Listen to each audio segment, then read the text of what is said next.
Assalamualaikum warahmatullahi wabarakatuh. Selamat pagi. Di video ini kita lanjutkan untuk edit data ya. Kemarin kan kita rencananya kan pakai pendekatan yang jumlah dan jenis transaksi tidak boleh diedit ya, tidak boleh diedit lagi. Nah, ini nanti saya akan coba dua versi. Yang pertama kita pakai yang mudah dulu, jumlah dan transaksi tidak boleh diedit. Jadi saya langsung saja masuk ke kodenya. Ini kita copy yang di create ya, di function create kita copy, di function edit ini kita paste. Oke, ini saya ganti jadi kas. Kemudian kita simpan, lalu kita coba mengedit salah satu data, misalnya data yang ini. Oke. Nah, ini kan ada tanggal, kategori, tes, pemasukan, pengeluaran. Ini sebenarnya yang boleh diedit oleh si admin itu hanya kategori dan keterangan saja. Jadi tanggal dan lain-lainnya itu tidak boleh diedit lagi. Karena kan kemarin udah kita bahas ya di video sebelumnya, karena akan mempengaruhi saldo akhir. Oke, untuk membuat itu kita tinggal buka kas formnya. Nah, ini kan sudah ada contoh if di sini. Oke, kita copy if ini, yang ini aja nih kayaknya kita copy.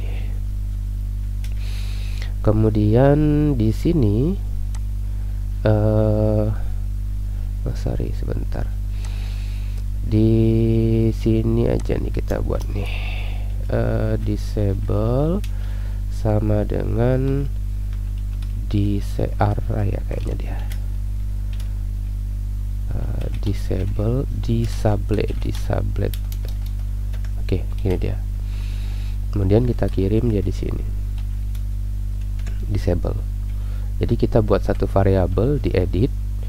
Di edit ini variabelnya namanya adalah disable ya. Disable ini fungsinya untuk mendisable kolomnya, field atau inputnya ya. Ini kita cara kirim datanya pakai compact ya. Kalau di atas kemarin kita pakai compact juga boleh. Compact itu tinggal tulis saja nama variabel tanpa dolar, jadi tinggal masukin di sini. Kalau sebelumnya kan kita pakai data, sama saja sih sebenarnya. Intinya kita mengirim data dari function edit ke kas form ini, ke view-nya. Oke, di sini kita buat disable. Saya coba simpan. Harusnya tanggal itu warnanya berubah. Sorry. Dia katakan array to string. Oh, sini kayaknya pakai array merge. Di sini plus, kalau tidak salah di PHP terbaru dia bisa pakai tanda plus ya. Oke, sip. Nah, ini dia udah bisa pakai tanda plus. Cuma nanti ini error kalau dia mau tambah data. Tambah data dia nanti undefined variable ini disable. Nah, berarti kita buat saja di function create-nya. Oke, kita buat juga disable sama dengan kosong tapi. Oke, seperti ini. Oke, sip. Sudah selesai. Oke, jadi ini diklik, ini disable, udah yang lainnya berarti sama. Di input yang mau kita disable itu tinggal kita tambahkan plus disable di form controlnya. Berarti jenis transaksi ini juga sama, ini tidak boleh dipilih lagi, jumlah tidak boleh diinput lagi. Oke. Nah, seperti ini. Ini kan udah mati nih, udah disable, tidak bisa diklik ya. Nah, ini boleh diedit. Infact testing misalnya. Kemudian selanjutnya di function update. Di function update juga sama. Di function update-nya kita tinggal validasi, ini tidak perlu keterangan dan jenis saja berarti. Oke, kan dua ini yang boleh diubah.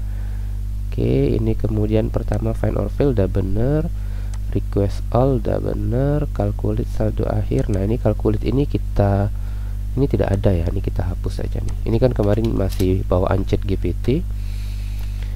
Kemarin saldo akhirnya itu perintahnya adalah saldo akhir tidak boleh diubah. Oke. Karena yang berubah hanya kategori dan keterangan saja.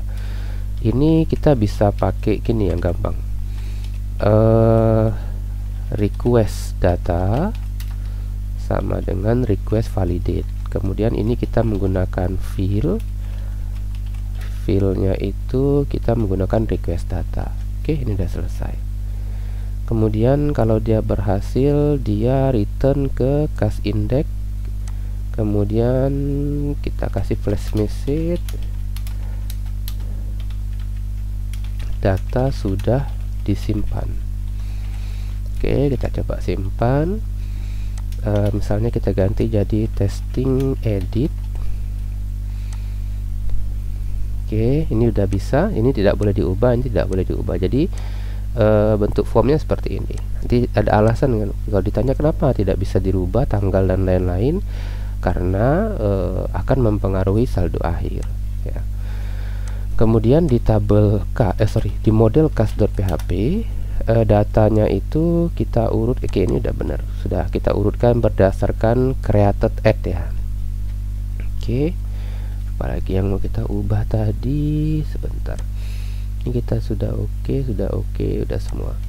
Jadi di sini kita membuat form ya, kita membuat form untuk mengedit, bukan membuat form tapi menggunakan form yang sudah ada untuk membuat editnya ya, seperti ini. Tinggal tambahkan plus disable. Di PHP terbaru ini udah bisa, tidak perlu pakai perintah array merge.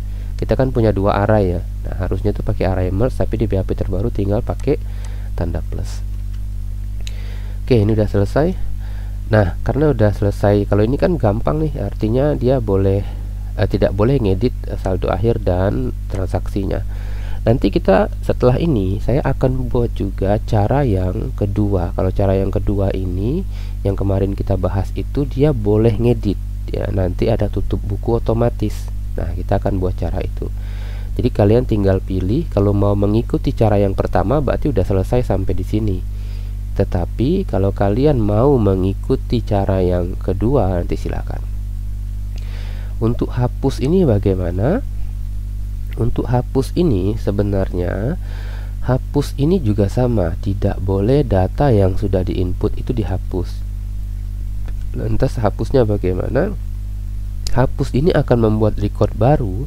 Saya contohkan misalnya ketika saya mengklik hapus, nanti ini muncul record baru namanya hapus data infak yang ke-10 misalnya. Nanti dia akan dikurangi dengan nilai yang dihapus, tapi record lamanya tetap ada ya. Kita menghindari ketidakkonsistenan data kita karena kita pakai saldo akhir di tabel cache ini ya. Saya contohkan misalnya dia mau menghapus pemasukan 10.000 ya. Berarti ketika dia mengklik hapus itu sebenarnya tidak menghapus data tapi menambah record baru untuk pengeluaran 10.000.